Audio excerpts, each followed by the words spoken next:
And thank you all for joining us. And so typical in Washington, we were supposed to start at 9:30, so we've moved it already back to 9:37. I guarantee you, though, that this task force was working on time every day, trying to get the answers the American people need to have. So the task force is convened today to present the American people with the facts. What went wrong, what the Secret Service is doing to address it, and most importantly, what other changes may be necessary. So the three goals to start off with: number one, to understand what went wrong on the day of the attempted assassination. We're talking about July 13th in Butler, Pennsylvania. To ensure accountability and to prevent such an agency failure from ever happening again. That is a tough task, because we don't know what the future holds for us. On July 13th in Butler, Pennsylvania, and then again on September 15th in West Palm Beach, Florida, President-elect Trump was the subject of two separate assassination attempts. Butler, Pennsylvania is not only within the district I represent, but it's also my hometown where I grew up and have fond memories of playing American Legion baseball on those grounds. I attended the July 13th rally with my family, my wife, one of my sons, and three of our grandchildren. The assassination attempt of President-elect that day has left its mark on our community and those that were in attendance that day. We lost Corey Concator, a volunteer firefighter who was dearly missed by many. His wife, his two daughters, woke up that day with the excitement of being able to travel to Butler, which is only a few miles away from their hometown, to experience an event that they really were looking forward to. Four people were in that car that morning. That night, only three were in the car. Mr. Concator died. Our local law enforcement agencies were wrongly smeared in the media for helping with the rally security. The Secret Service zero mission failed on July 13th, and more trust in our federal agencies was lost. But the news is not all bad. After the departure of Secret Service's former director, Kimberly Cheadle, new leadership has taken responsibility for failures. Director Rowe, thank you. And has been called out the complacency in the agency. Choosing a path of cooperation in pursuit of the truth, the Secret Service made every single employee this task force requested available for interview. The Secret Service's own mission accountability review is a credible, self-critique, and substantially consistent with the findings of the task force. When tested again with a second assassination attempt in West Palm Beach, Florida, on September 15th, the Secret Service security redundancies, while not flawless, got the job done and kept President-elect a safe distance from harm. On October 5th, President-elect Trump returned to the stage in Butler, Pennsylvania with members of his own family.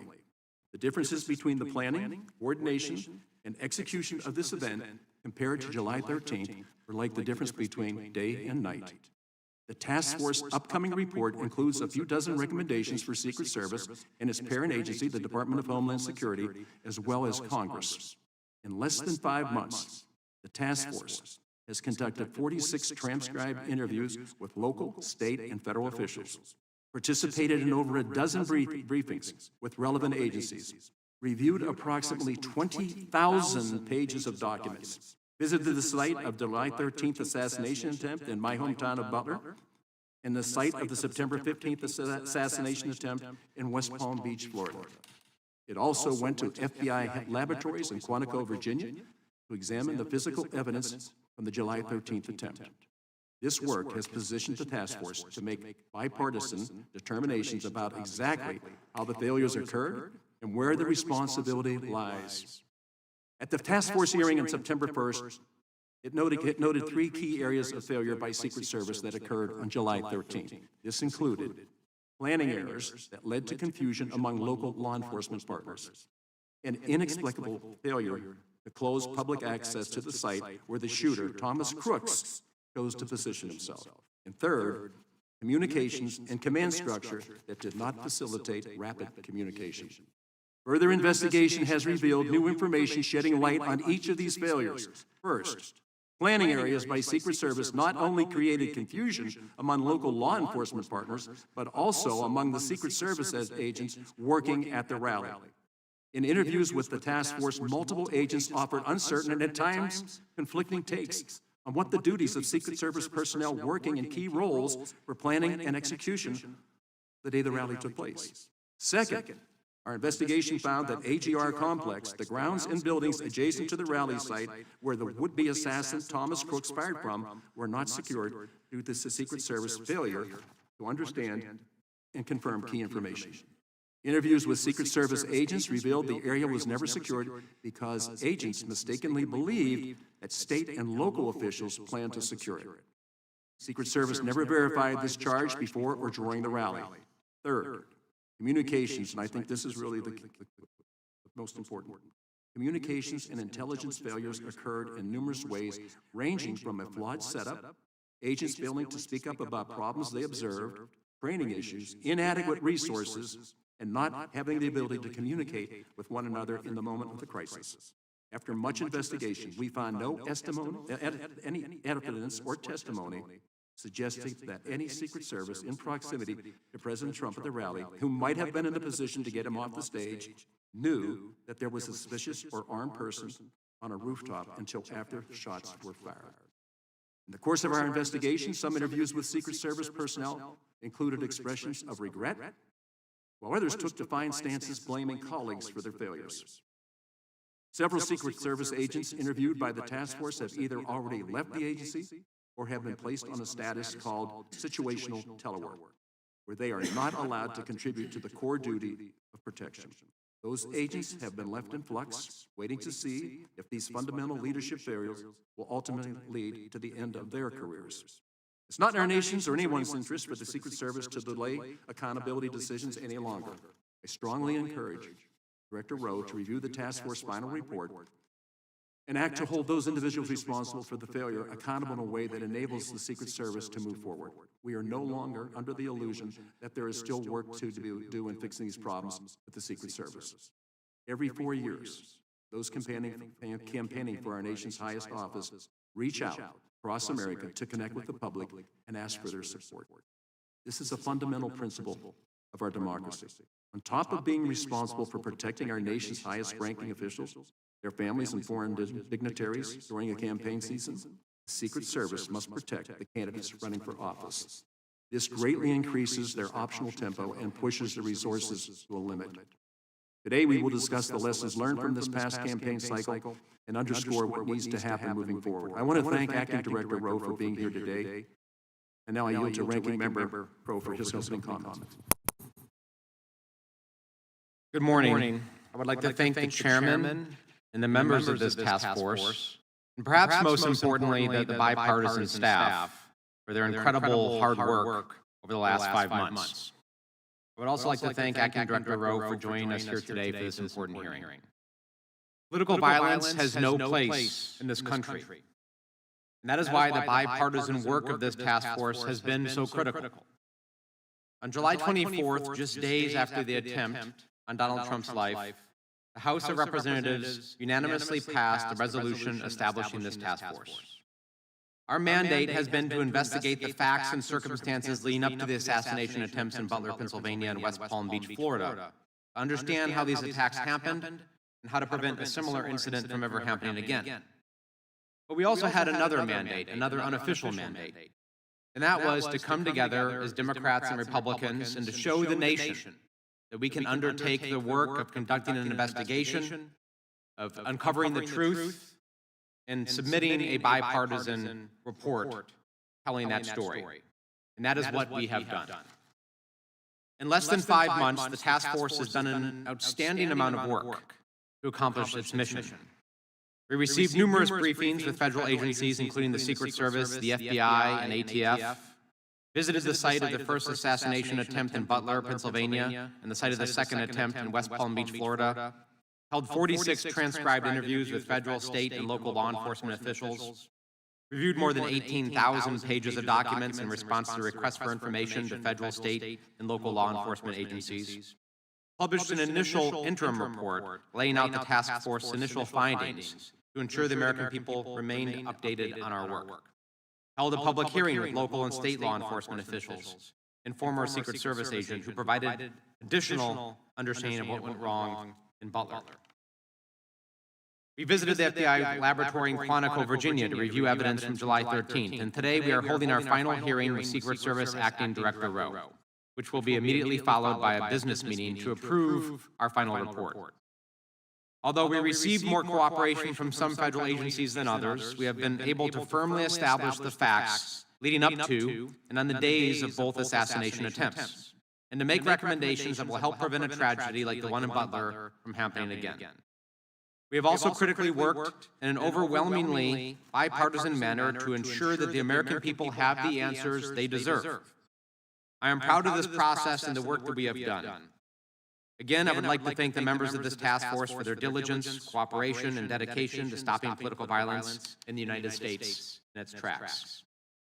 I look forward to a productive conversation today with Acting Director Rowe about what the Secret Service and Congress can continue to do to protect our nation's most senior leaders. Thank you, Mr. Chairman, and I yield back. Thank you, Mr. Crow. I do. I want to just take a moment before we ask the Director to swear in.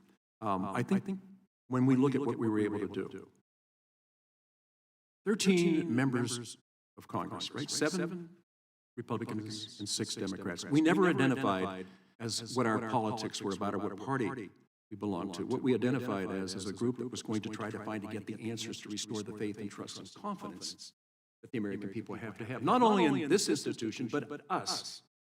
And the other thing is, you've already mentioned it, 30 staff members have worked tirelessly since that creation. And while we weren't able to be here because we're in primaries and we're in general elections and we're running all over the country, they never left.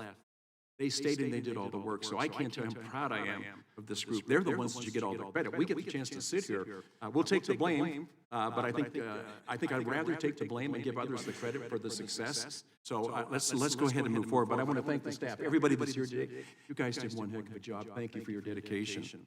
Now we're going to introduce our witness. Today we are joined by Mr. Ronald L. Rowe, Jr., Acting Director, U.S. Secret Service. Director, we appreciate you being here today. Now, will you please stand and raise your right hand? Do you solemnly swear or affirm that the testimony that you are about to give is the truth, the whole truth, and nothing but the truth, so help you God? Let the record show that the witness answered in the affirmative. I now recognize Mr. Rowe for his 5-minute opening remarks. Director, I think we've talked about this. We're going to be flexible on the time. Thank you, Mr. Chairman. Good morning, Chairman Kelly, Ranking Member Crow, distinguished members of the task force. I appreciate the efforts of this task force, and I thank you for the opportunity to appear before you today. July 13th was a failure of the Secret Service to adequately secure the Butler Farm Show site and protect President-elect Trump. That abject failure underscored critical gaps in Secret Service operations, and I recognize that we did not meet the expectations of the American public, Congress, and our protectees. And they rightly have that idea based on how we performed. President-elect Trump was wounded. A cowardly and despicable act killed one person and critically injured 2 others. And I join you and all Americans in condemning the horrific assault on President-elect Trump, Corey Comparator, James Copenhaver, and David Dutch. And I extend my deepest sympathies to the Comparator family. Since becoming acting director, I've worked tirelessly to address what I believe are shared goals with the task force, to understand what went wrong on the day of the attempted assassination, to ensure accountability, to prevent such a failure from ever happening again. The recently completed mission assurance inquiry thoroughly investigated the specific actions and inactions that led to the assassination attempt. 4 areas of deficiencies were identified: communications, protective advance processes, command and control processes, and coordination with external entities. The mission assurance inquiry identified failures by multiple employees that warrant disciplinary action. The quality of the advance work in preparation for the Butler Farm Show visit absolutely did not meet the expected standards of this agency. Let me be clear. There will be accountability, and that accountability is occurring. It is an extensive review that requires time to ensure due process. And the pace of this process, quite frankly, it does frustrate me. But it is essential that we recognize the gravity of our failure. I personally carry the weight of knowing that we almost lost a protectee, and our failure cost a father and husband his life. I have reflected extensively on the agency's substandard performance during the advance for the Butler rally. I have implemented numerous systemic and strategic changes to prevent these failures from ever happening again. It has been my singular focus to bring much-needed reform to the Secret Service, to be an agent of change, to challenge previous assumptions, and while doing so, also ensuring that the brave men and women of the Secret Service have the resources, leadership, and assets that they need to be successful in carrying out our protective mission. A full list of actions is itemized in my prepared testimony, but these changes have included providing the highest levels of Secret Service protection to President-elect Trump throughout the remainder of the presidential campaign, expanding the use of unmanned aerial systems for aerial observation at venues, expanding the use of counter-unmanned aerial systems technologies to mitigate the use of a UAS as a kinetic attack vector, expanding the use of ballistic countermeasures at Secret Service-protected campaign sites, a directive to mandate unified command in a singular location for all protective sites, something that was not done on July 13th in Butler. We are operating in a heightened threat environment with expanding protection requirements, and this requires a shift in the Secret Service's levels of protection, readiness, and sustainability. The paradigm shift focuses on elevating protection, prioritizing training, strengthening our workforce, and increasing accountability. The elevation of protective operations ties directly to how the work performed by special agents in the field directly relates to our protective mission. The field officers serve a critical role in everything we do operationally, to include protection, protective intelligence investigations, and enforcement operations, among many other important responsibilities.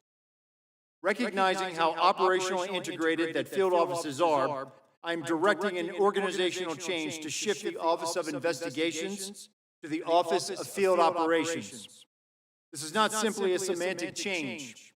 Establishing the Office of Field Operations is an opportunity to reset our thinking and perspective about the role field offices play in protection, and to enhance our operational effectiveness by better leveraging field offices to support, enable, and inform protection and protective activities.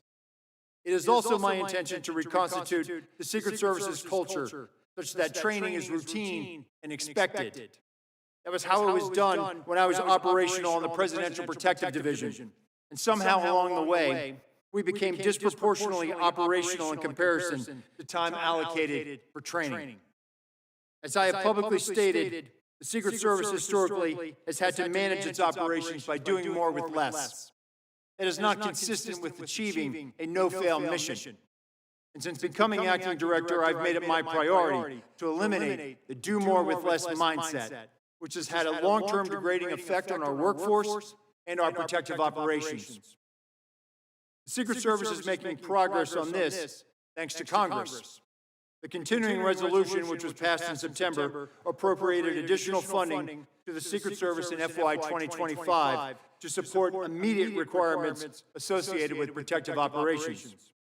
I greatly appreciate the efforts of Congress and numerous staff members in making that supplemental a reality. The world is a dangerous place.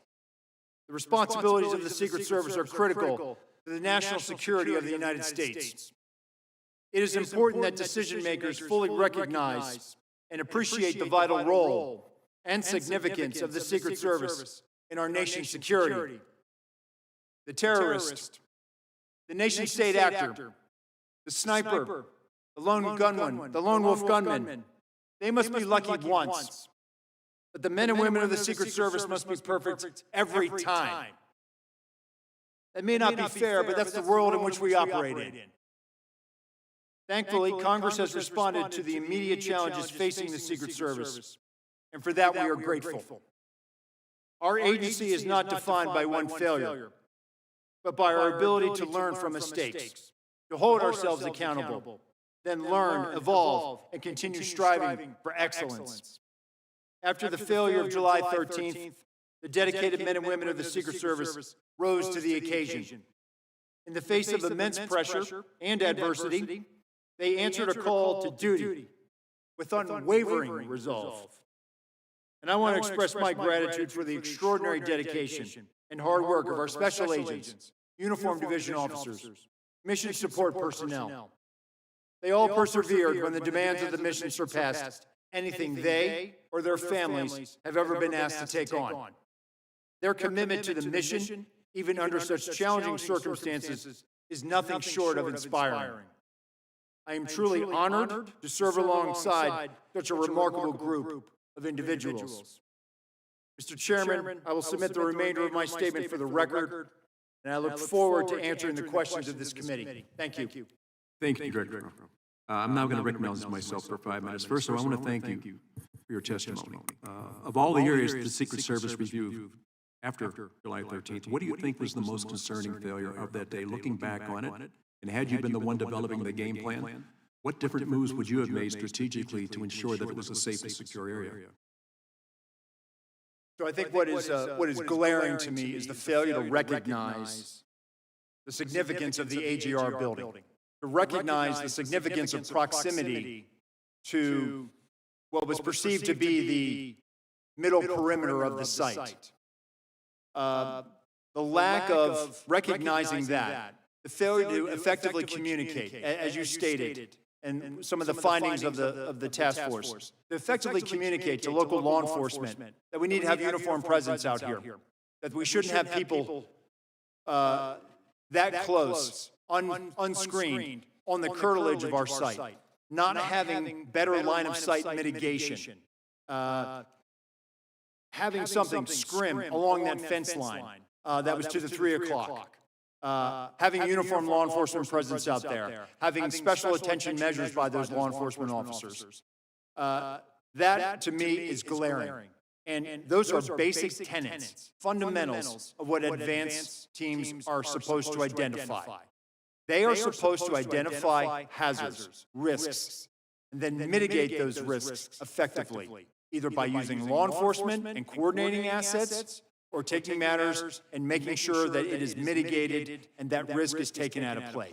We did not do that on the 13th.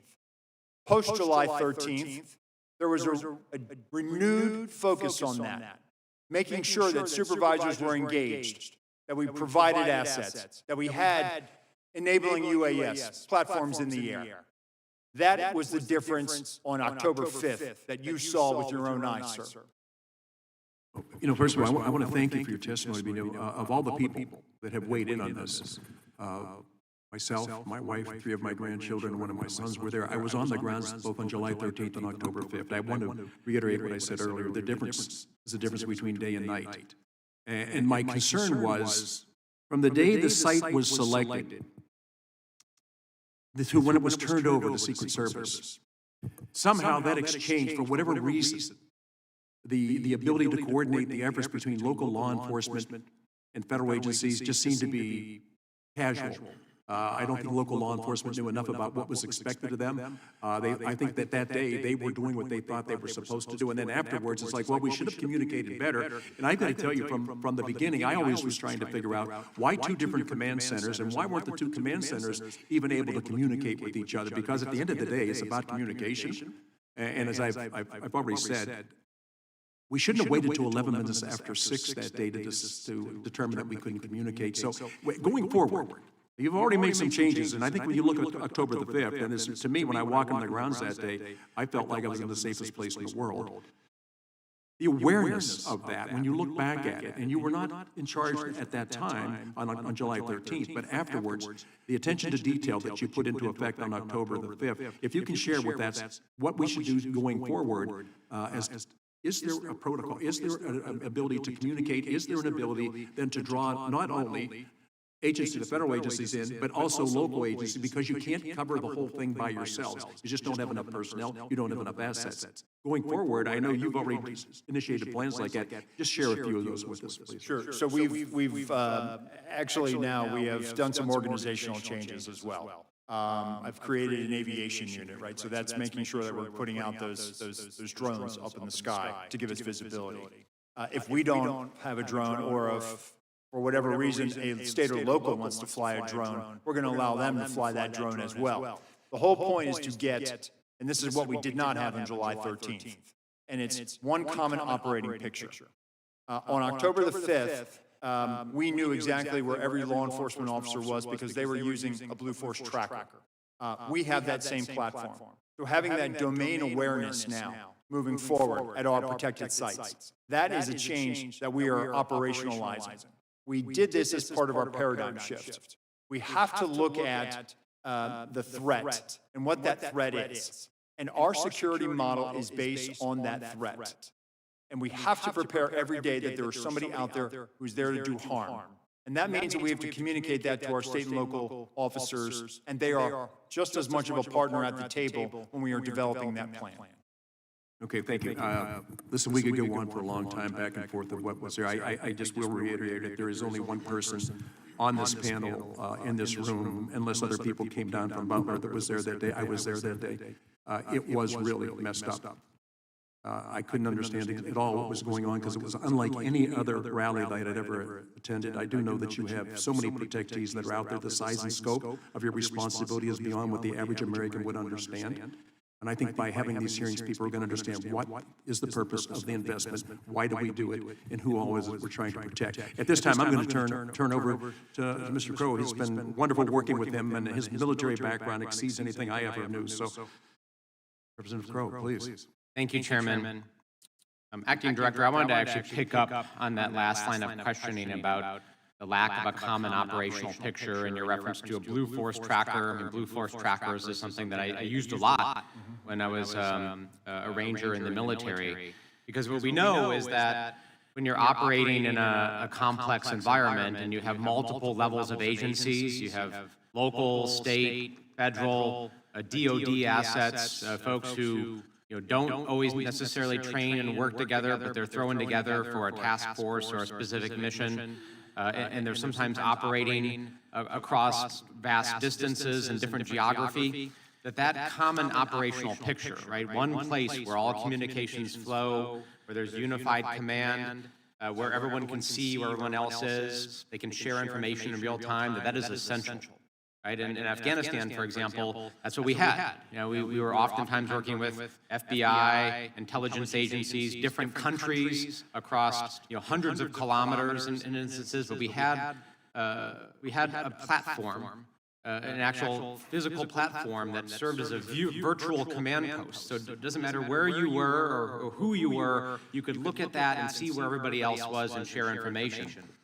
And it's just wild to me that in 2024, our nation's premier law enforcement agency on July 13th was using text messages on their personal cell phones, literally sending emails in some cases to deliver real-time information and scribbling messages on paper and not using a system. So it's good to hear that you've implemented that in part on October 5th and going forward, but can you tell me, are you looking into more advanced systems and platforms that I know exist on the DoD side? I know DoD has these. Are you looking into these? Are you developing this? And can you commit today to pursuing and implementing that level of technology? I will commit to that, Ranking Member, and we are actually looking at this. The whole basis of giving that domain awareness and superiority is exactly what you just described.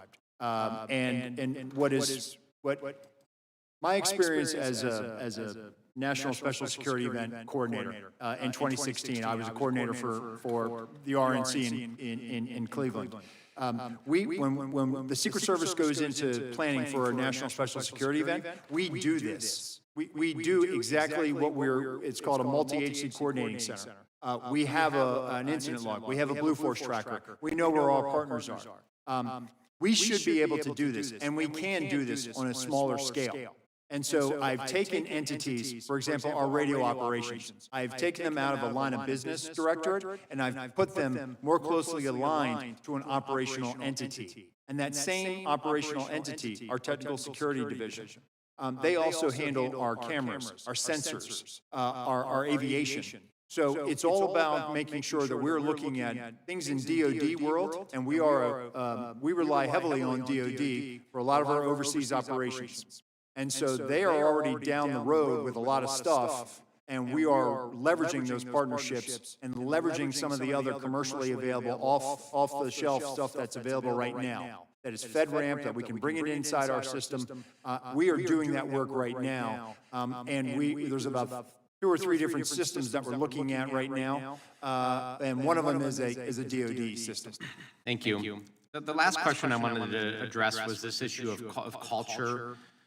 And, I'm struck by the fact that there were numerous things that occurred on July 13th, and I'll just list some examples. One was the counter-UAS operator who did not have formal training on that system, and when it didn't operate, they just simply went without it being raised to anyone else's awareness. And the counter agent responsible for emplacing the counter sniper team placed the team that had responsibility for the sector that included the AGR rooftop, which is where the gunman fired from, placed it in a location where there was a tree blocking substantial portions of that rooftop, yet nobody said anything.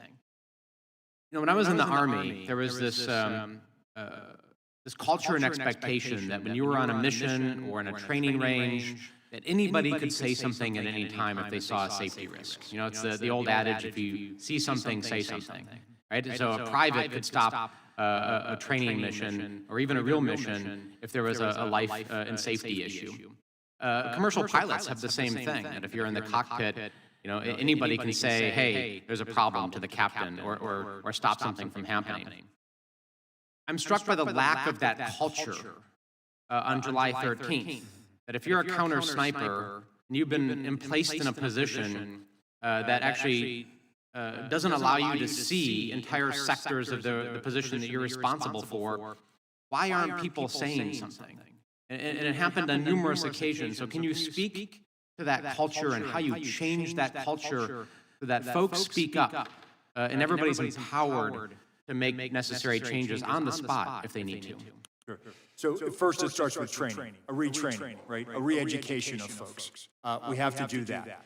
Secondly, we also have to make sure that we are more regularly doing hot washes, after actions on this. So one of the organizational changes, I've directed the Office of Protective Operations to initiate and stand up almost an auditing capability to regularly send out folks to evaluate how we're doing. And also share findings with our Office of Training. What we don't want to do is we want people to understand, hey, we want to get better. We're not here to take punitive action against people just to gig you for something. No, we want to make the mission better. We want to do that. We do this, again, in our National Special Security Event construct. It's in policy that coordinator has to do an after-action report.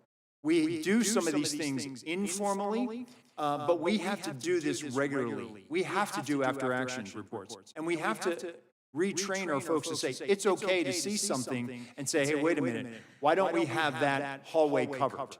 I will tell you that my time as a full-time agent on the President's detail, that was the culture. I don't know where we lost that. But you were always empowered. If there were 31 poststanders on that site, there were 31 different site agents. And you had a shared collective responsibility, exactly what you're talking about, for the integrity of that site. We have to get back to that. And I think training, which touches everything from the cradle of your career all the way to the end of your career, training is where we need to make that investment. Thank you. I couldn't agree more and appreciate that answer. I yield back. Thank you. Now recognize Representative Joyce from Ohio for 5 minutes of questions. Thank you, Chairman Kelly. And first, I'd be remiss if I didn't thank you for your Ranking Member Crow for the fair and honest way in which you've handled this matter, and to the distinguished colleagues I have here on this committee for the use of their background. Since my background seems to be in appropriations, and I happen to have chaired the Homeland Security Appropriations Subcommittee in 24. I'm pretty familiar with your budget. And so I think I want to go down that lane with you. In the September CR, Congress approved $231 million in supplemental funding to the agency led up to the 24 election in November. Acting Director, could you describe specifically how that funding was used? How did you prioritize where to allocate it, and how those decisions will impact the longer-term resource needs of the agency? Sure. So there were immediate needs that we used a portion of that money for. So we are submitting regular reports back to the Appropriations Committee. So they are closely tracking this, and we see this as an opportunity to prove that we can fiscally spend this money in a very responsible way. Those immediate needs were, following July 13th, we made a request to the Department of Defense for increased air mobility support. That's a reimbursable agreement that we have with them. We increased our reimbursable agreements with other partner agencies to fill some personnel gaps that we had. Tactical operators from other agencies from across the department, other support when it came to counter-UAS, support for screening with the TSA. So as we brought up the president-elect and the vice president, we brought them up to the highest levels of Secret Service protection, same level as the president. And so we needed that money for additional reimbursable agreements, requests for assistance that we have with other agencies. We've also started moving money out to acquire more materials that we needed. As we started to put more assets out on the road, classified assets, ballistic assets, now the wear and tear on that is going to increase. So now we have to make sure that we can acquire more and put more money down on contracts so that as we are going to now go through the service life of these materials, we have to be able to replenish them and replenish them quickly. So some of these are long lead items. So that money has been very, very helpful to us in making sure that we can address our immediate needs. Great. Your written testimony for this hearing, you referenced that one of the practices after taking over the agency has been realigning agency technology programs with the appropriate operational entities across the Secret Service with the goal of effectively leveraging internal research and the development of emerging technologies. Director O, could you provide additional detail on what has been included in that process, and has the DHS been helpful to your agency in pursuing technological modernization efforts? Have you worked with the Science and Technology Directorate or any of the DHS components to evaluate available technologies already being used by the department or any recent developments in these emerging technologies? Yes, we have, Congressman. So S&T has been very helpful to us with our technical security. We actually use some of their money to do some sandbox testing of things that we're looking at.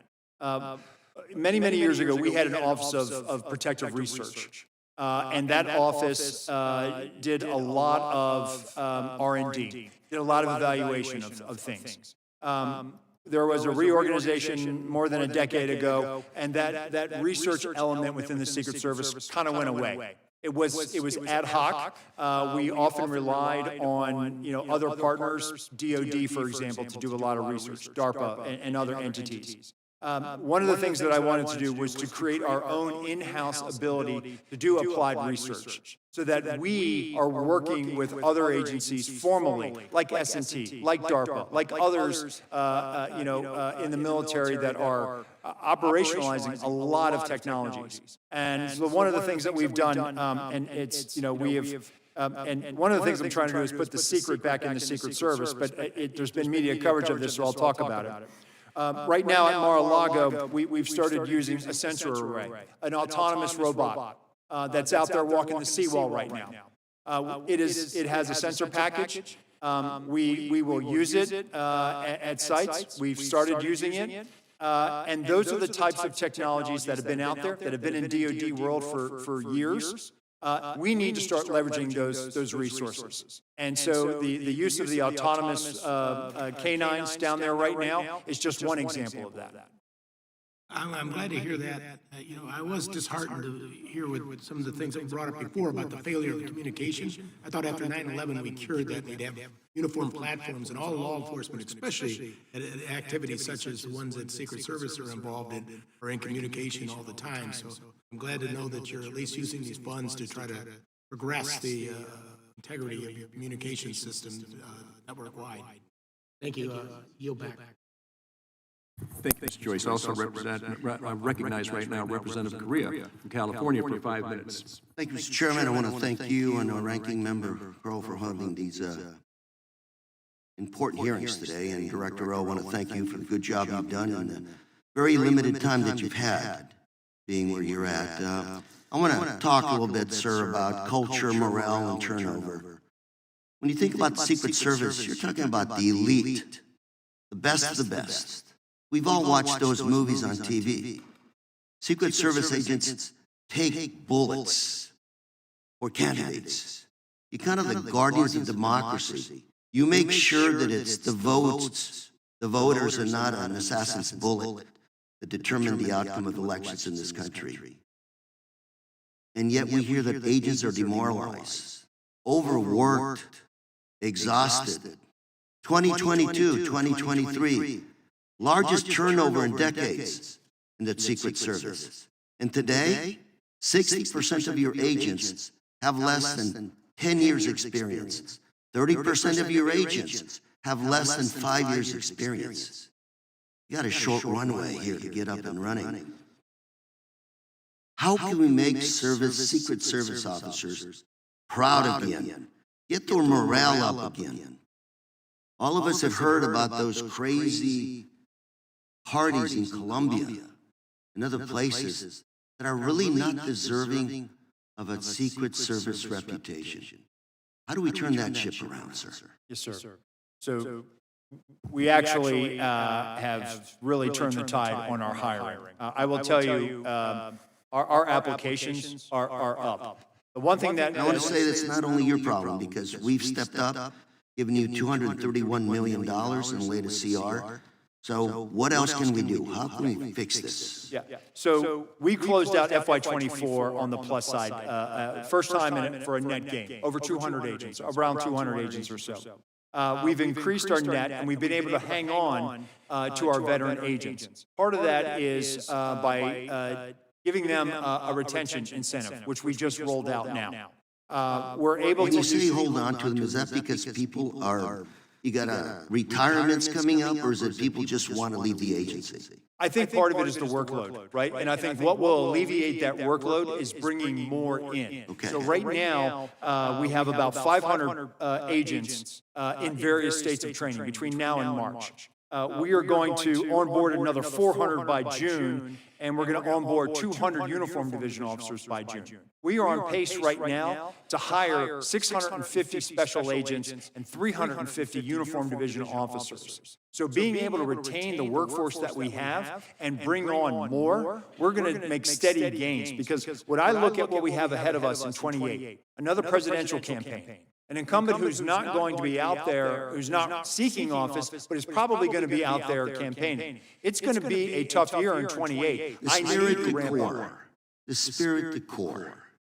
Are these new agents proud to be in the Secret Service? Do they know it's an honor to serve? They do. When I speak with them prior to when they graduate, we have a very candid conversation, and then I explain to them. Others. So we're essentially bringing in more folks, reducing their workload, make sure they get plenty of sleep, and they're on the job. True. And we're also going after with a targeted recruitment. We're trying to get people from the military, from law enforcement, with specialized skills, special operations experience, and bringing them in, and then having them join the ranks of our special operations division. So we're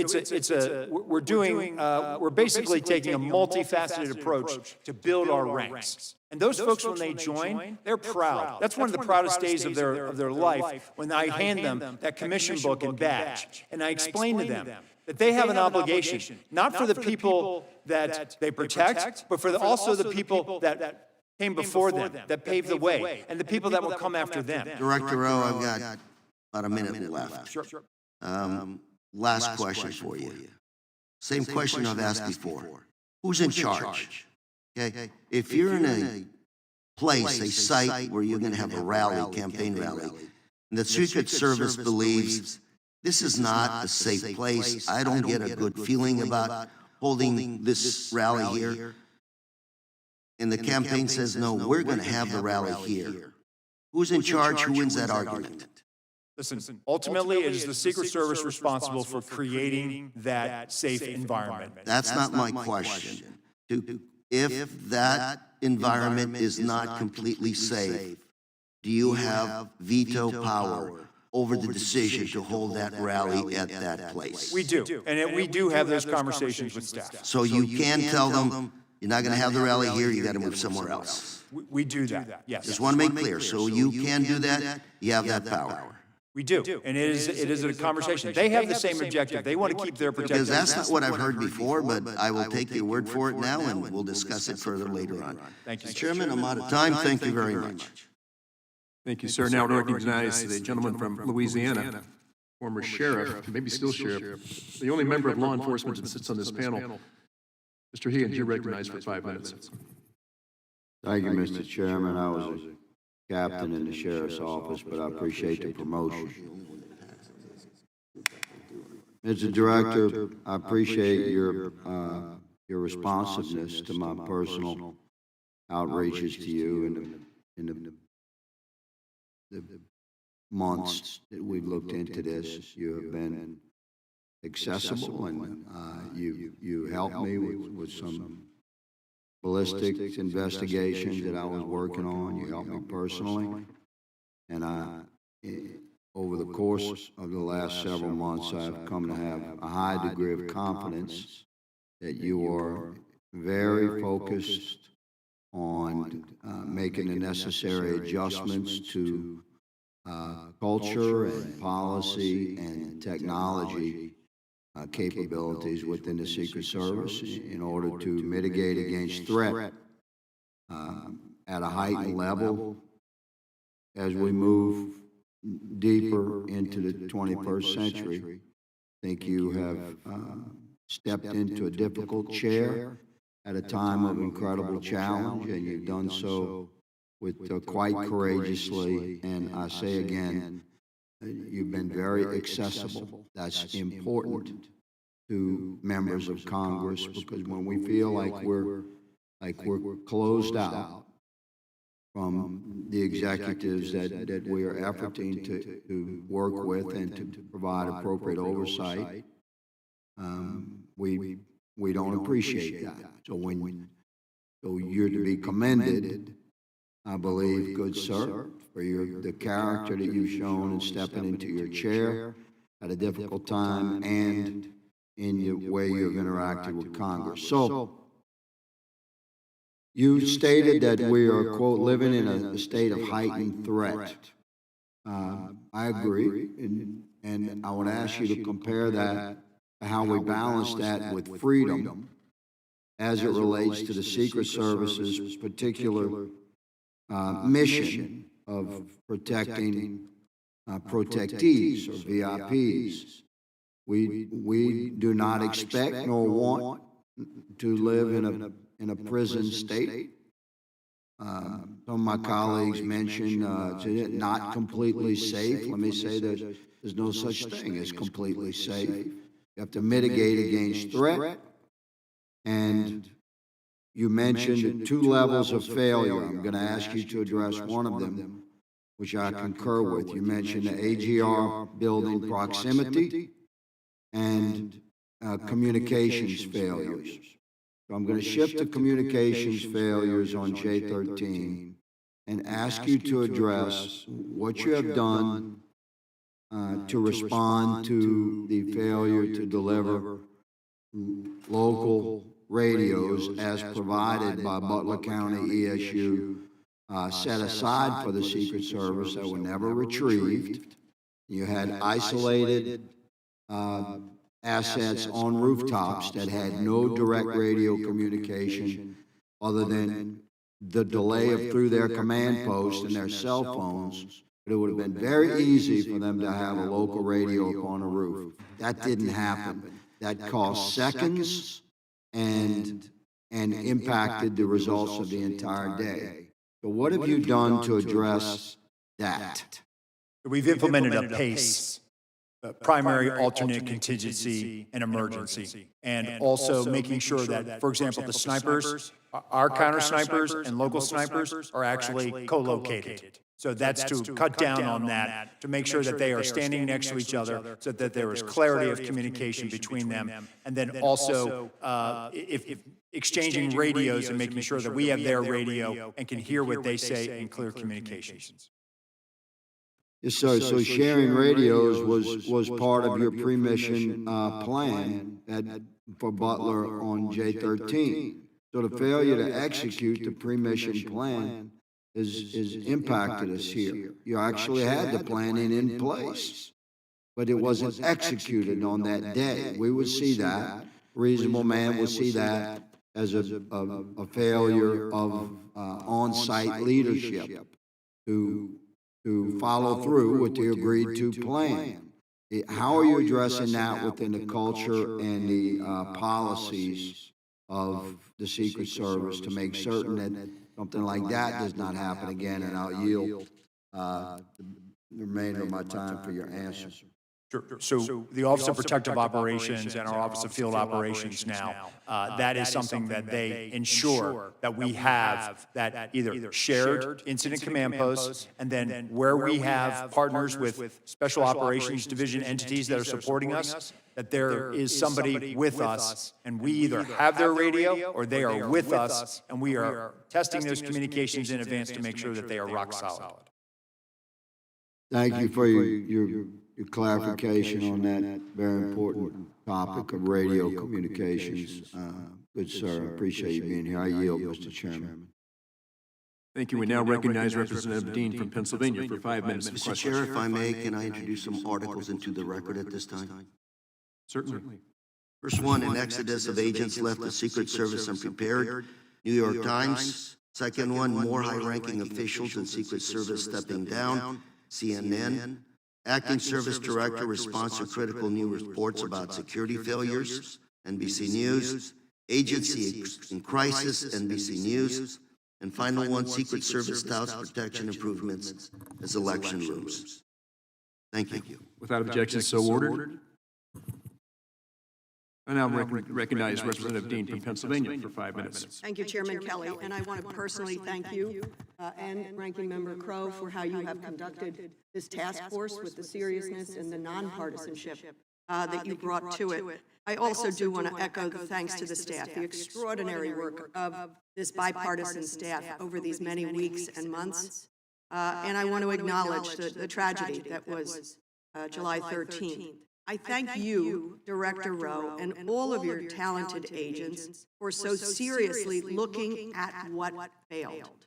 And I appreciate that you used immediately in your testimony the words that July 13th was a failure. It absolutely was. And I'm thankful to you for not trying to fog it over with some euphemism, some opacity that would not tell the American public what they need to know, what Congress needs to know in order to support the Secret Service to do your mission of no fail. So I thank you for that. I want to talk as quickly as I can around advanced pre-planning, then the day of, and then line of sight and snipers, counter sniper by Secret Service as well as local ESUs. So, for example, at the last hearing, I had the chance to talk with Butler Township Police Department Patrolman Drew Blasco. He testified that during the July 11th walkthrough, he told 3 Secret Service agents from the Pittsburgh field office and the Donald Trump detail that the AGR complex was a vulnerability. Some of the vulnerabilities he spoke about was the ability of people to get on the ground. I don't think he spoke specifically as to the roof, but the fence line, that chain link fence line over to the fairgrounds, that it was see-through, frankly, and the opacity, that the failure of making that opaque.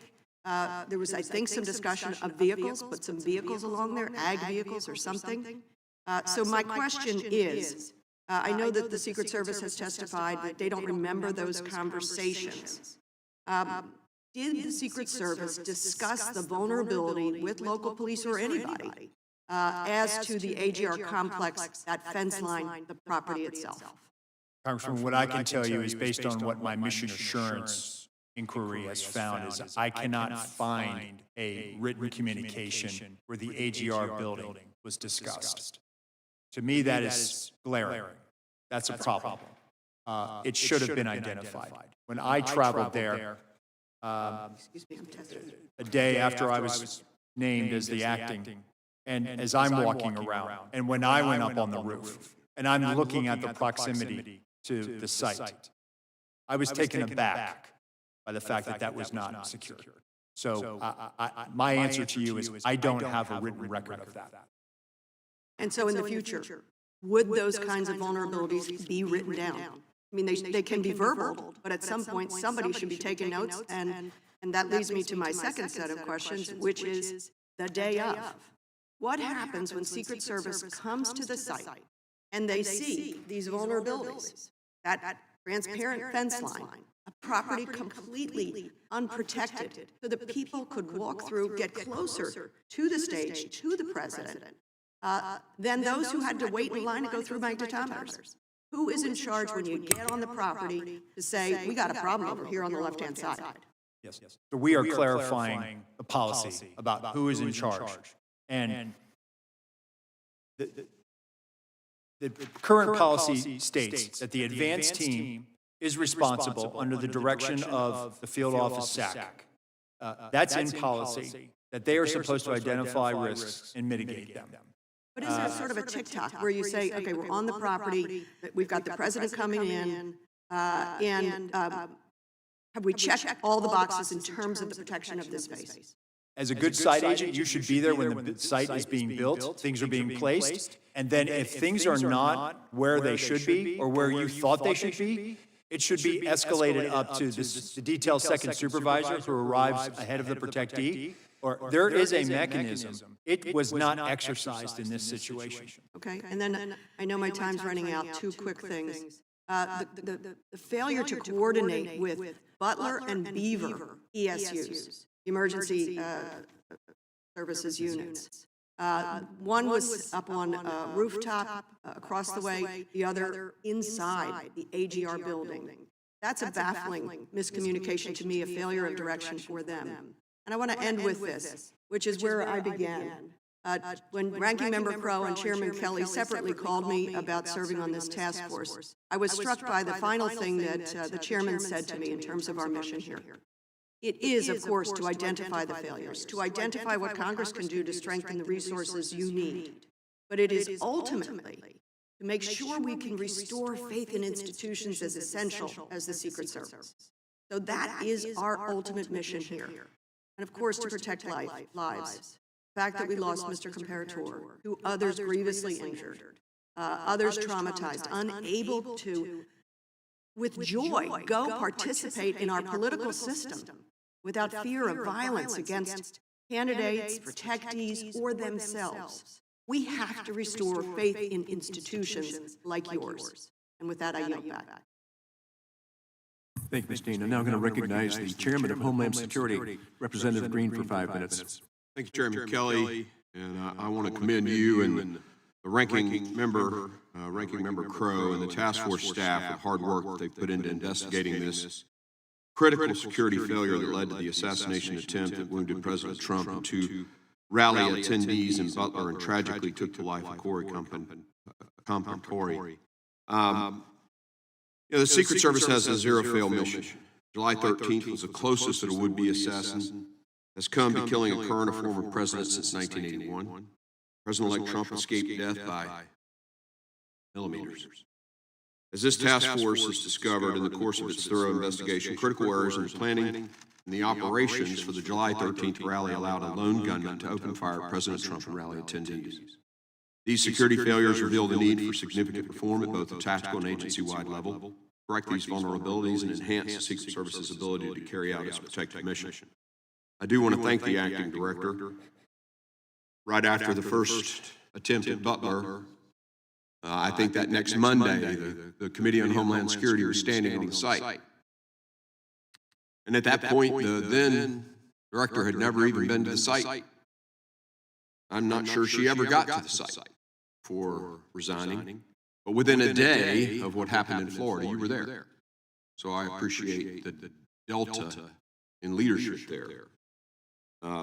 We appreciate the hard work and bravery of the men and women of the Secret Service who have served tirelessly during a busy election season, and it is our hope that this investigation leads to a Secret Service that is stronger and better prepared for its mission. Obviously, the biggest failure, you brought it up, was the AGR building, the failure to the line of sight issues that were related to that. What's specific to that failure, the miss of that risk? I mean, that a basic training private and infantry would know about 360-degree security. What specifically have you done to make sure that never happens? Sir. So one, with this paradigm shift, going with the threat model, and looking at the fact that we have to be able to provide the highest levels of protection to any of our protectees based on that threat. That means that we bring the full resources of what the Secret Service has. Our Special Operations Division operators, which consists of our counter-snipers, our counter-assault team members, and other members, and other entities within the SOD. So by shifting this paradigm to making sure that those assets are available so that when site agents are out there, they actually they don't have this, well, I'll never request this because it's not going to get approved. No, actually, what I'm telling you, if you have a vulnerability that you've identified, make the request, because we are gearing up now to put everything we have to keep all of our protectees safe, because we have to be based on mitigating a threat. It seems almost to me like it was lackadaisical. I mean, it's hard to fathom that someone would say, we don't need to cover this. And the communications issues with the local law enforcement, I asked the question when they came before the committee recently, when everybody showed up on the day, was there a check-in? And there were law enforcement agencies that had never even talked to Secret Service that day. I mean, these are really basic things. And you would think they would know to do those kinds of things. So it speaks of apathy or complacency that is really unacceptable in an organization like the Secret Service.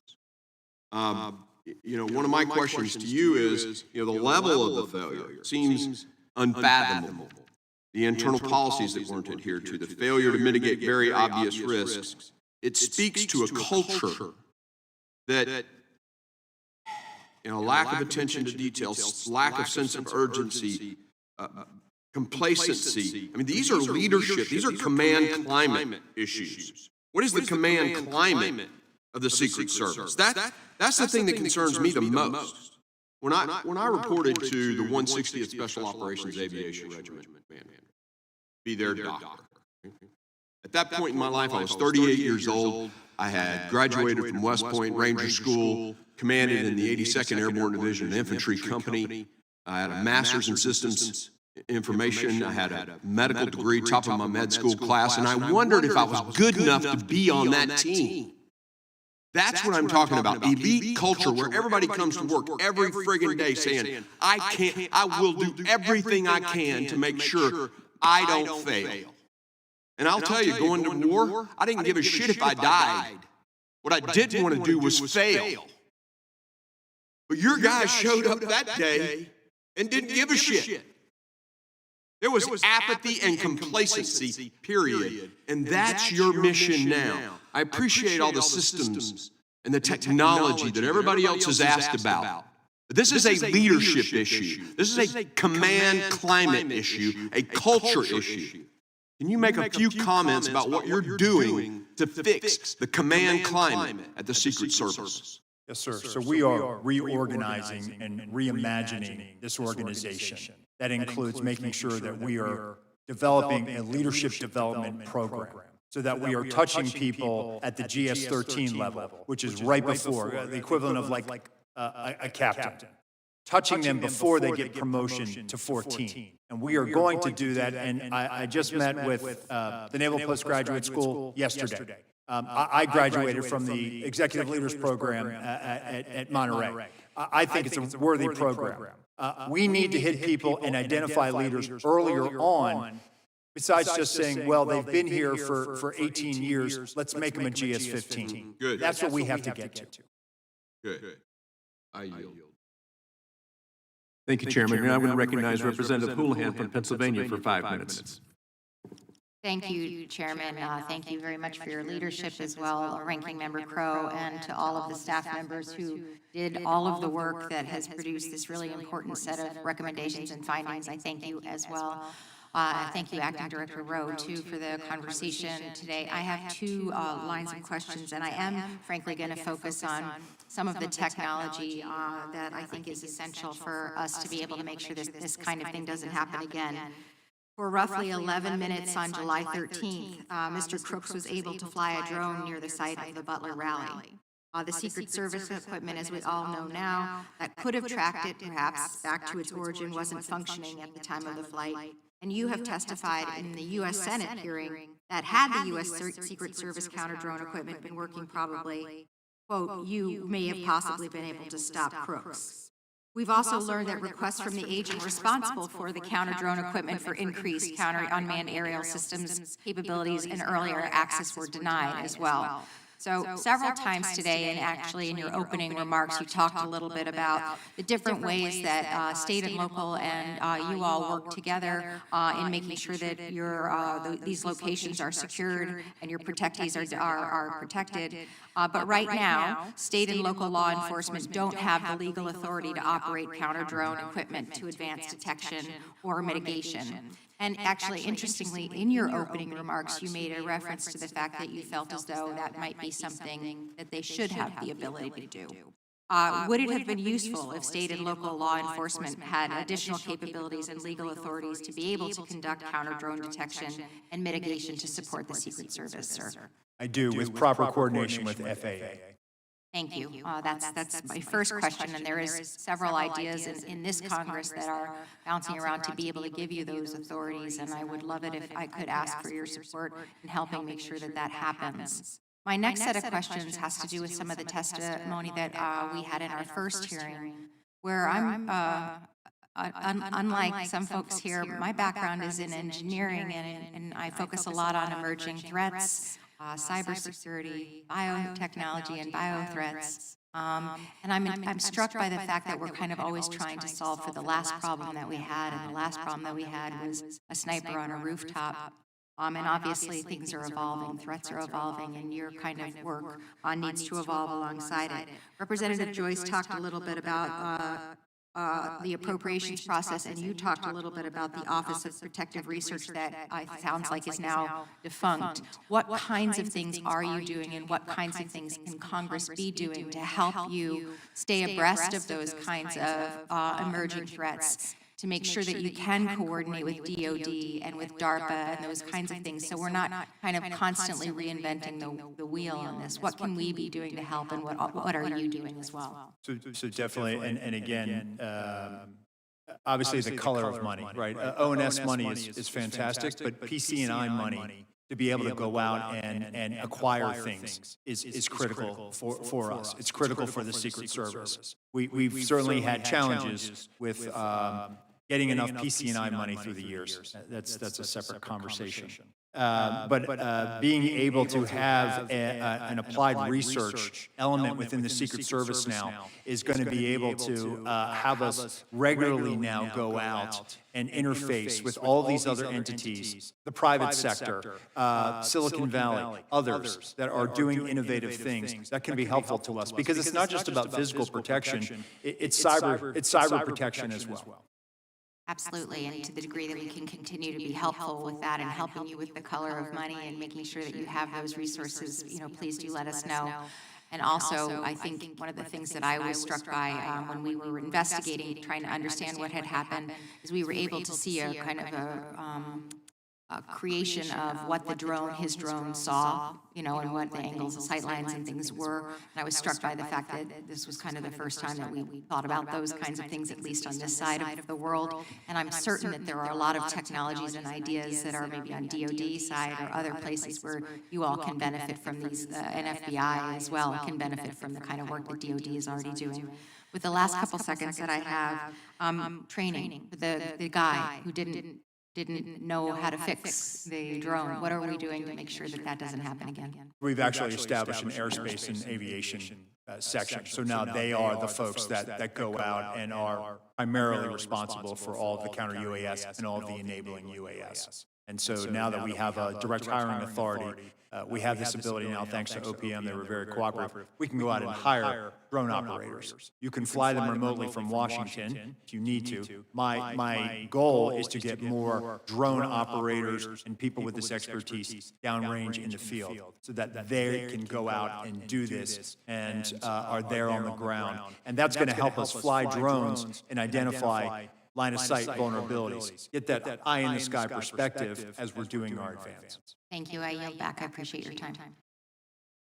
Thank you, Ms. Woolen. Now recognize Representative Lee from Florida for 5 minutes. Thank you, Mr. Chairman, and thank you, Director Rowe, for being here with us today.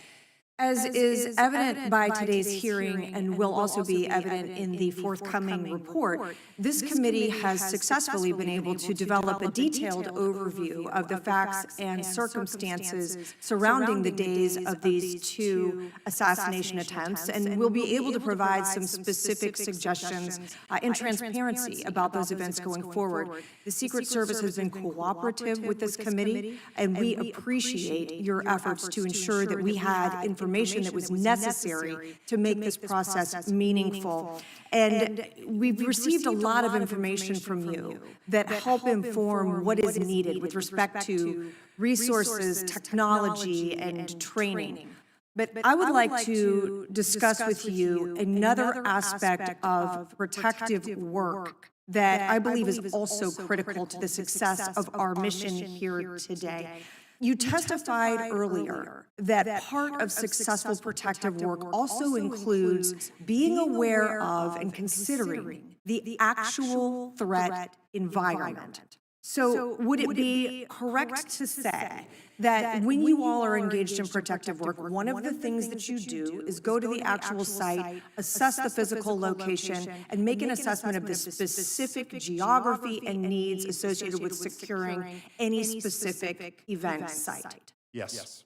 Is it also correct to say that part of preparing for these types of events is to analyze the actual threat information that you have, whether it is a specific active threat going on, a greater threat landscape, that you also consider the types of threats and the threat environment that is active at the time of an event you're trying to secure? Yes. So would you agree that you're fighting a big diversity of threats? You mentioned earlier things such as a lone wolf actor, a nation-state actor, but there are an incredible diversity of threat actors that you are trying to fight against. Yes. And so for us as Congress, with our mission here, which is to understand what has happened and what you need, how we can equip the United States Secret Service to effectively perform their mission, would you also agree that it would be useful or constructive for us to have access to that type of information as we go forward and attempt to finalize our assessment of the going forward future needs of the United States Secret Service? Yes. And here, I would like to say this. I noted earlier that the Secret Service has been responsive with us and has provided us with a great deal of information and insight about your operations, what you did in preparation for these 2 days, and what went wrong. But it is important to note information that this committee does not have from the Department of Justice, including components of the Department of Justice, the FBI, and ATF, and what we do not have from those agencies, to include digital analysis of electronic devices belonging to crooks, the same for electronic devices belonging to Ralph, interview summaries for the family members of crooks who were interviewed by the FBI after this event, any sort of overall financial analysis of these two individuals and who they were and what they were doing. So while we have an extensive and thorough analysis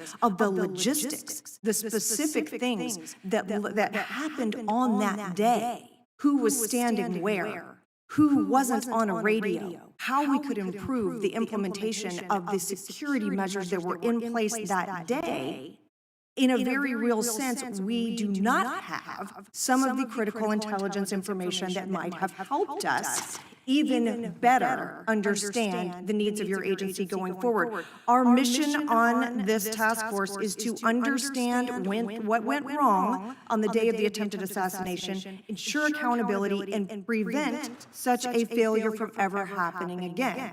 And I would assert that preventing such a failure from ever happening again necessitates that this Congress has access to all of the relevant information related to these days, related to the actual threat landscape that affects not only President Trump, but other protectees that are under your care. So, I beseech and suggest to the Department of Justice going forward that this is information that can and should and must be provided to Congress if we are to understand how to equip and support our federal law enforcement agencies. And with that, Mr. Chairman, I yield back.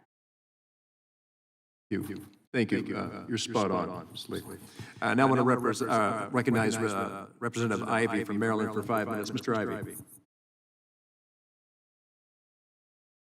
Thank you, Mr. Chairman, and thank you to the ranking member and my colleagues for such bipartisan work here, and thank you to the staff as well. Thank you to you, Mr. Rowe. Appreciate what you've been doing and how you've been cooperating with us and the work that you've done at the Secret Service as well. I did want to follow up on Representative Houlihan's questions about drones. I do appreciate the fact that you've addressed many of the issues with respect to the failures that occurred on that day. But I do want to be mindful of making sure we're not just fighting the last battle. We're looking ahead to the future, as Houlihan suggested as well. And I don't know that I want you to answer what I'm about to ask you, at least not in open session. But, on October 7th, Hamas used drones to attack, actually to launch its attack against Israel. Drones appeared to me, based on what I've seen in videos, to be relatively unsophisticated, relatively inexpensive, but very effective in carrying out that mission so that Hamas could breach Israel's front line and commit the attack that occurred later that day. And we've also seen what's happened with Russia and Ukraine with respect to the use of drones, too. And frankly, we were seeing this before July 13th, pretty extensively, I think. So one of the things I want to ask, use of drones for that day, I know we've talked about the visibility piece, I think was your word, reconnaissance and the like. But I want to hear from you, maybe not in public, but maybe in executive session, about the countermeasures that are available to the Secret Service to deal with drones that are used to actually conduct the attack.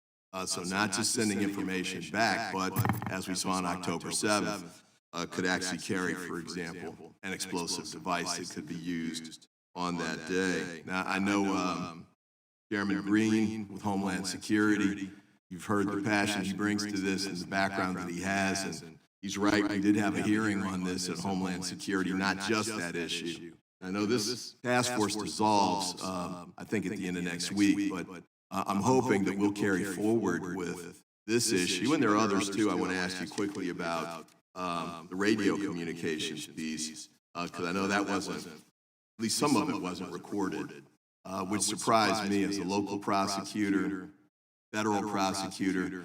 The police recorded almost all of their radio communications just as a matter of course. And that was useful to us from a couple of standpoints. One was for prosecution of cases. We'd have actual live time recordings that we could use that we could present to a jury that confirmed the testimony that may have been provided to the jury at that time. But also from a management standpoint, you can go back and listen. And that's one of the first things I asked when we got this the information is where are the radio communications. I want to hear what happened that day. And we had to settle for, the email communications and the like, the text messaging, the sort of things people did on an ad hoc basis to deal with the emergency in a quick way.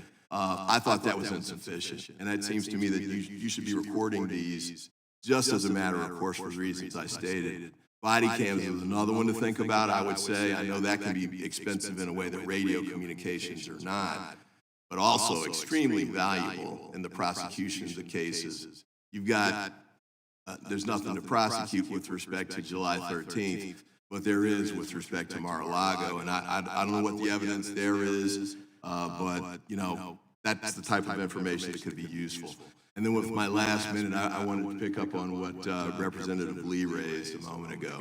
This isn't really to you, actually. This is to my former colleagues at the Department of Justice. I recognize that in ongoing criminal investigations, there's a reluctance to turn over information too soon because it can undermine the investigation. You can tip off defendants and targets and the like. So you want to be careful about that, and I understand that. But I must say, too, that there's some information that we didn't get, and she outlined some of that. It didn't seem to be connected to an ongoing criminal investigation, and I thought that we should have had access to that. And I'll note this as well. I've done some previous investigations, Whitewater hearings, for example, when I was a staffer many years ago, where we were able to communicate with the independent counsel on an ongoing basis. And we did that in the wake of the Iran-Contra disaster, where they immunized Ali North, compelled him to testify. The Department of Justice then ended up having to dismiss the case. It was thrown out of court because of the information sharing that took place. But even in the wake of that, Congress was able to work with the independent counsel and can with the Department of Justice in making sure that we get the information that we need to handle these kinds of situations. Because this is about as serious as it gets from the standpoint of what we're tasked to do. This is extremely important work. We would need to make sure that our elections are controlled by ballots and not bullets, and this was relevant here. But thank you for what you've done and the work you've continued to do, the direction you're taking the Secret Service in. Mr. Chairman, thank you for allowing me to run over, and I thank all of you, all my colleagues here and the staff again for the outstanding bipartisan work that you've been able to do. Thank you, Mr. Ivey. Now we recognize Mr. Fallon from Texas. Thank you, Mr. Chairman, and thank you for the work that you and Ranking Member Rowe and the rest of the committee has done, and certainly our staff. Mr. Rowe, would you agree that the protection that President Trump was provided on the 13th of July was wholly and tragically negligent? The site plan was abysmal to the point of derelict. And on the 13th of July in Butler, Pennsylvania, the United States Secret Service not only failed President Trump, but Corey Comparatori and the American people in historic fashion. I would. In the months leading up to July 13th, who was the director of the Secret Service? Kimberly Cheadle. Other than former Director Cheadle, who was the most senior Secret Service agent? In the agency? That would be me. I was the deputy director. In the months leading up to the July of 24, were you made aware of highly credible intelligence that a serious and grave threat to President Trump's life from an adversarial nation state? There was a very serious threat. In this open setting, Congressman, I can't discuss what I was or was not aware of. The former Director Cheadle said she was aware. So I would imagine, by extension, you were aware. You said in open session. I would point to Director Cheadle's. So you were aware. So we have a unique circumstance here because we had a former president of the United States who is the leading candidate at that time to be the next president of the United States, and he will be now that we know. And he was being threatened by a foreign nefarious nation state because of actions he took while he was president of the United States. Very unique circumstance. So, being that you were aware of these unique circumstances, did President Trump, was he provided a security detail akin to what a sitting president would receive? At that time, he was not. He was not. Would you agree that if there was a counter-surveillance unit there in Butler on the 13th, he would have been safer? I think if there was a counter-surveillance unit advanced that was on the ground, it could have aided the advanced team in identifying the agent. So he would have been safer. President Trump would have been safer. Yeah, okay. I don't think this would have even occurred, but be that as it may, did the president's detail request a CSU? To your knowledge? I'm not aware of a request for CSU. Now, was the threat from the nefarious nation state disseminated to agents in the field and in the protective details? I'm just pausing, Congressman, because I'm trying to walk a tightrope here in an open setting. What I can tell you is that the Secret Service provided assets on that day for a particular. What I can tell you, sir, is that the folks that are whistleblowing and informing some members of Congress say that they were not aware of this threat. And that's what I'm getting at with being proactive and showing leadership is we know for a fact that there was no CSU in Butler. Was there a full CAT team there? There was not. No. A full CAT team, 6 members, and there were 2 there. So you knew of the threat. You didn't disseminate to the field and protective details. You didn't. President Trump didn't have a protection that was akin to a sitting president. He didn't have the CSU. He had only the third of the CAT team. That's that kind of ineptitude and inaction and complacency and neglect that really, quite frankly, is as telling as it is chilling. And had it not been for a very blessed, fortuitous, and a happenstance of a perfectly timed turn of a head, President Trump would have lost his life that day. Now, this is another thing that concerns me. We report to our constituents. And instead of really, after this happened, did you go the next day to Butler, Pennsylvania on the 14th of July? I did not. Okay. Did you go that week? I did not. The FBI held that site secure for 5 days as an active crime scene, and they released it back to the owners on the 18th. And you did not visit. And when did you finally visit the site? I visited about a day after I was appointed. So July 24th? Cheadle came in July 22nd. She got skewered and roasted by Democrats and Republicans on the Oversight Committee, of which I sit on. She resigned the next day, and then only that day did you go. I'll take your word for it, Congressman. Why'd you wait 9 days? 11 days. Why did I wait 9 days? Director of the FBI went to the site. Why didn't you go? Congressman, I think I was appointed July 23rd, and I was there on the 24th or 25th. But you were the second most senior member of the Secret Service. You could have gone. And I was managing from here the crisis. We actually So you didn't dispatched. got it. Did you call the, you were managing the crisis, you just said. Did you call the detail that night on July 13th that was protecting President Trump? On that night, they were operational, sir? You did not. Okay. Did you call them the next day? No, I did not. Okay. When did you finally talk to them? I spoke to them when they arrived in Milwaukee. So 4 days later, July 17th, does that sound about right? Yes, sir. Okay. So you waited 4 days. And when we were talking earlier, a couple months ago, this is an epic failure. We all agree on that. And instead of really focusing on the egregious errors and correcting the incompetence and improving the doctrine and changing the culture, there was a massive appropriations request. We know that you have 8,000 employees. We know that they have a $3.1 billion budget, and you asked for $2 billion additional dollars. What sticks in our craws when we report to our constituents, we have to say, hey, this federal agency failed epically, and then they wanted to almost double their budget. How much would it have cost to put somebody on that water tower? How much would it have cost to have drones that were actually functioning that day? How much would it have cost to have an ether cable to where your anti-drone technology would have worked? How much would it have cost to do a walkthrough with local law enforcement to secure the AGR site? Or put cameras on that roof? Or put agents on that roof?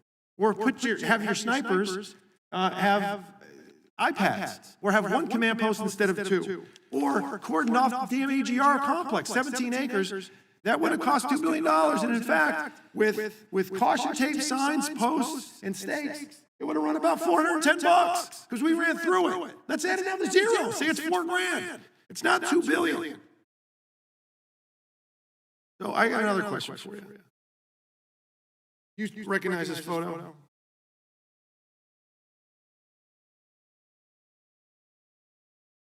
Yes, sir, I do. Okay. Is that the remembrance of September 11th? It was. Was it in New York?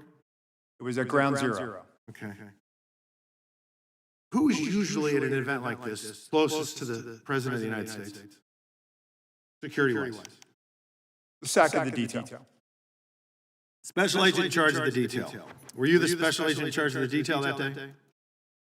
Actually, let me address this. Could you please, staff, leave that? Oh, no, leave that one up with the circle around. Thank you. Well, actually, Congressman, what you're not seeing is the SAC of the detail out of the picture's view.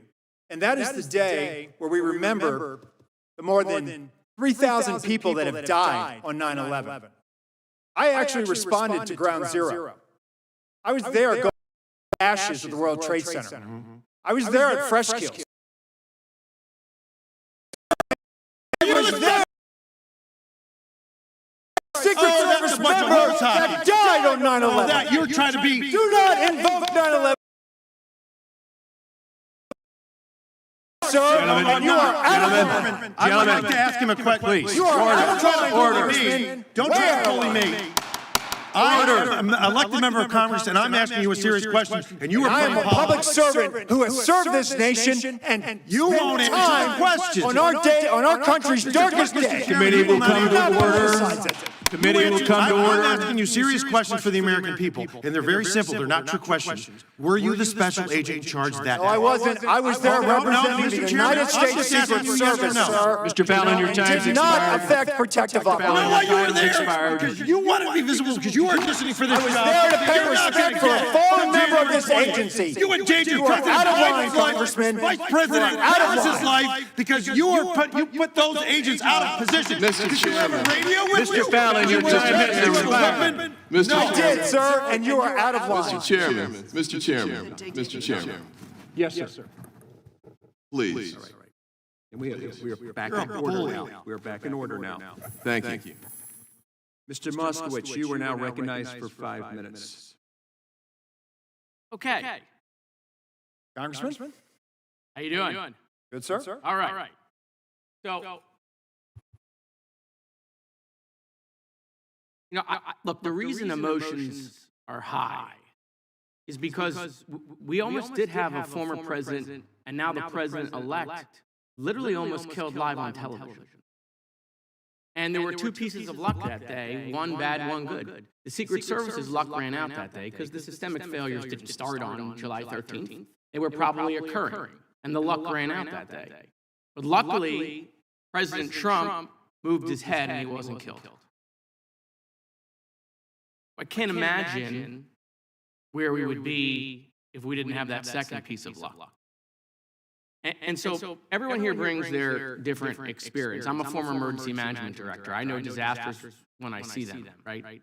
And July 13th was an absolute disaster. There's just no question about that.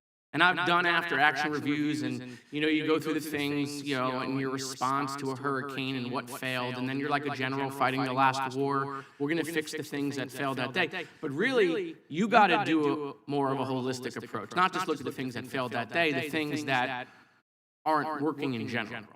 Bigger picture, and not just fix just those specific things. I also am familiar about what it's like to come into an agency and clean up someone else's mess, which is what you're doing.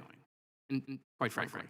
And so I applaud you for that, right? You've been handed, a ship with a hole in it, and it's taken on water, and you got to figure out how to A, fix the hole and get the water out of the boat at the same time. And so I applaud you for stepping up and doing that.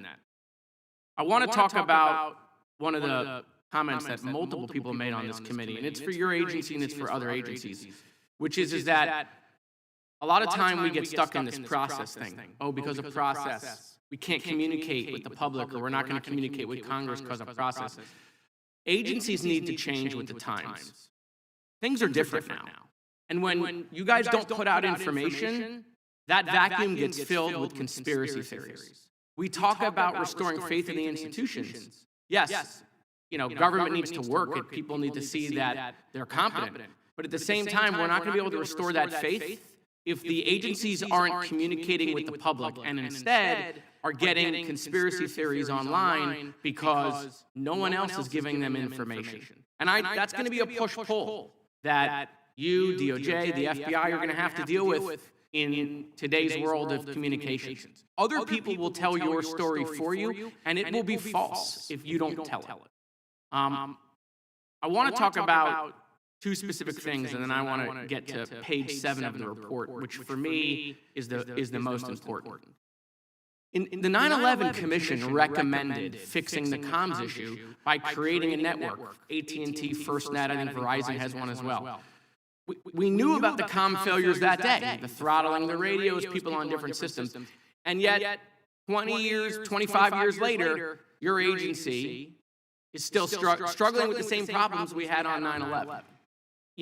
Officers using their own personal cell phones, not on the network that was made for emergency personnel, which would have worked that day. Procurement. I want to talk about procurement. but it's something that most people don't think about, and it's not sexy. And I did tons of procurement when I was the emergency management director. One of the reasons why we have this problem, and it's not just at the federal level, I saw it at the shooting in Marjorie Stoneman Douglas at my high school between the city police versus the county, the sheriff's office, is everyone's doing their own procurement. Every city, every county, every state, every federal agency, every sector is doing different procurement. And you're all hiring different companies with different systems, and no one talks to each other. Computer systems, radio systems, whatever it is. And we're not going to fix this problem until we figure out how to do more of a comprehensive procurement for multiple agencies to get them on the same systems. And so that's a system piece, but I'm telling you, we're not going to fix this problem until that happens. But I want to talk about page 7 of the report. There's a line in there, and I'm not going to ask you to comment, because I know what the answer will be. I've been through this. Page 7 of the report says, Congress must consider whether the Secret Service investigative obligations can effectively coexist with its primary protective mission, and whether the agency's investigative functions should remain within the Department of Homeland Security. Yahtzee.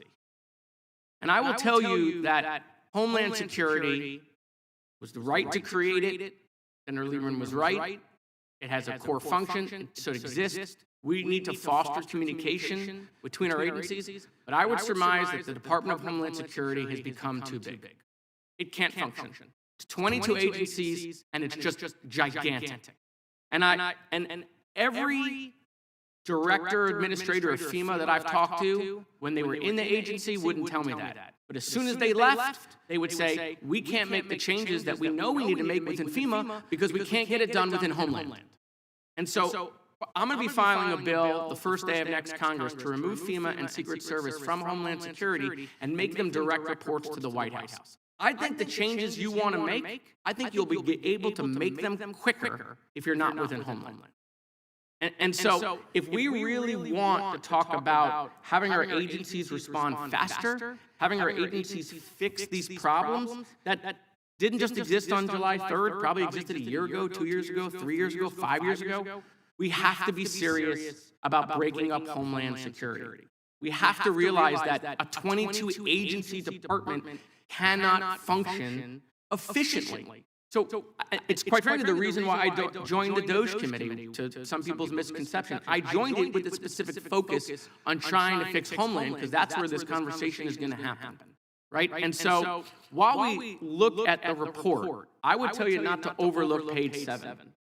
Everything we've talked about technology, everything we talked about, everything Representative Green talked about culture, right? You actually had a funny line. You said you want to put the Secret Service, you want to put the secret back in Secret Service. I think Representative Green was making sure you don't forget about the service piece also, right? But I think you got to get outside of Homeland. I do. And I'm not going to ask you to comment on that, because trust me, I've had 100 conversations, and when they're in public, they're very different than when they are in private. Everyone knows that Homeland is not working in its current condition. But you know what happens? Everyone wants to protect their sacred cow. Staff on the Homeland Security Committee, right? They won't let it happen. Homeland doesn't want to let it happen because they'll want more. 22, they'll take 30, right? I mean, it's just the way it's working. So, you know, Mr. Chairman, I want to thank your leadership running the committee. I want to thank Ranking Member Crow. I think the report is very important. I think we've done it on a bipartisan basis. But I really want to hit this point home. We are serious about making these changes, and we got to get serious about we have an agency that is not functioning in Homeland because it's just too big. Thank you. I yield back. Thank you, sir. Before we close, I want to turn to Ranking Member Crow for brief closing remarks. Thank you, Chairman, and thank you to the members for this hearing. You know, this was an overwhelmingly bipartisan, productive hearing. I mean, the questions from the members were serious and robust, and clearly they took their charge to learn the issues and to dive into the investigation very seriously. And I also want to thank you, Acting Director Rowe. You know, I've been in Congress now almost 6 years, and I've been in plenty of situations where there are directors and department heads and acting directors and department heads who are in crisis situations, right? Or contingency situations where there's a crisis within their agency or something that has gone wrong. I mean, this is an oversight hearing, so more often than not, there's something that has gone wrong.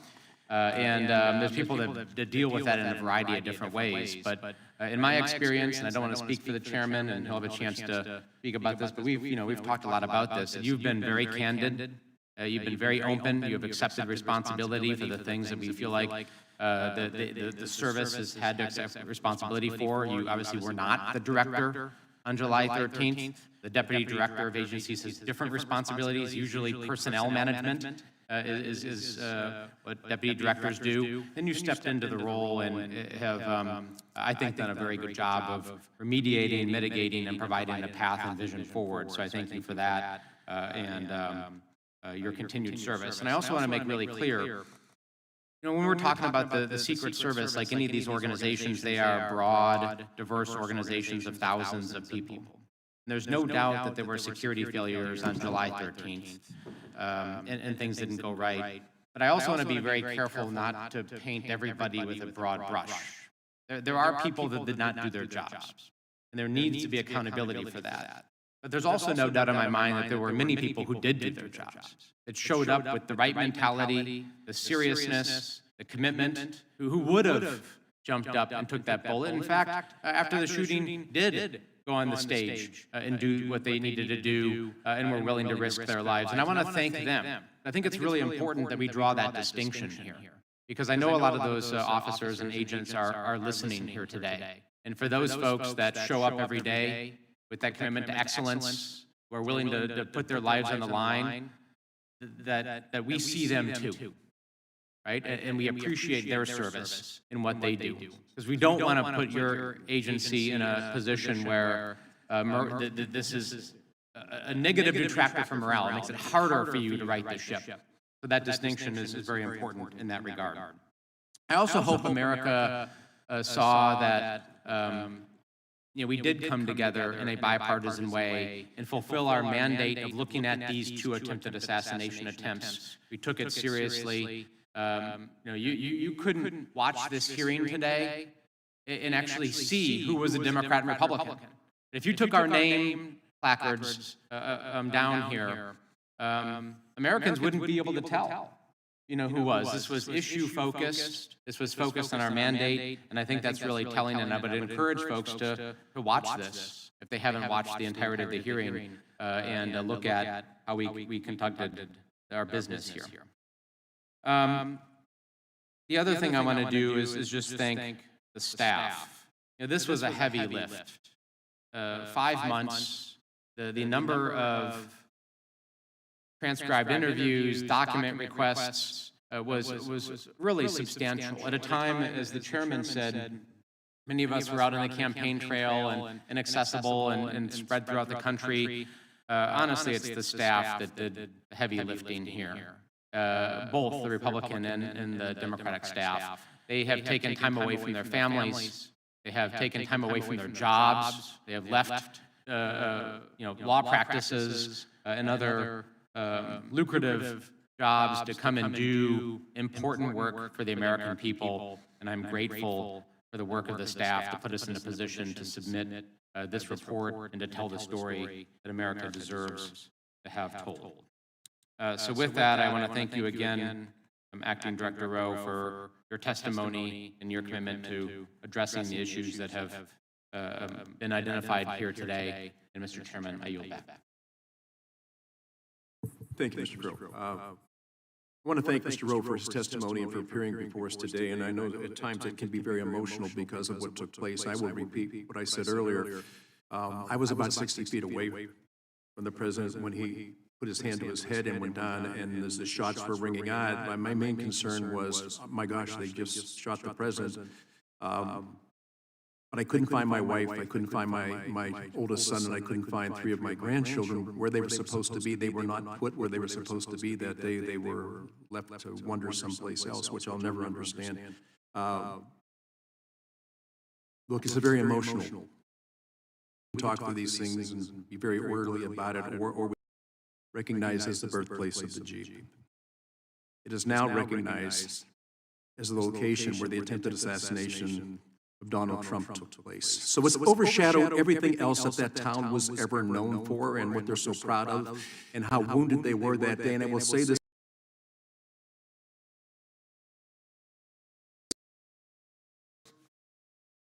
direction that fingers were pointed at these local law enforcement guys. Gosh, they just didn't do their job. They didn't do their job. I know them personally. I know how deeply wounded they were by that. And I think that we have to understand these are real people doing real things in real time. So when I'm out shopping, people come up to me and say, you know what happened that day? I said, well, you know, I have a pretty good idea. They said, well, let me tell you my version. And they tell me their version. I said, that's interesting. So where were you on the grounds that day? They said, well, I actually wasn't there. Now, why do people come up with these conspiracy theories? They come up with conspiracy theories because they don't get answers at the time they're needed.